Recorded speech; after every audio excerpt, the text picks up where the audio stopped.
واحد يغضب، ولكن يغضب بحدود. انا بالنسبه لي فاش نشوف اللاعب غضب حيت ما جاش المنتخب، هذاك تيبين لي ان هذاك اللاعب عنده غير على المنتخب وباغي يجي للمنتخب ويتقاتل.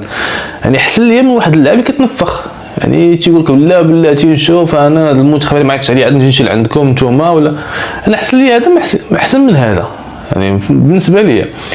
اما خو رايان ماي ما دار شي حاجه صراحه، يعني هو كان تخرج عليه اشاعه بانه لغى المتابعه ديالو على جميع اللاعبين، وفي الاخر هو خرجوا في هادشي قال لهم انا اصلا ما متابع حتى شي واحد، الانستغرام عنده هو فيه غير العائله ديالو، وبالتالي ما هذيك لا اساس له من الصحه.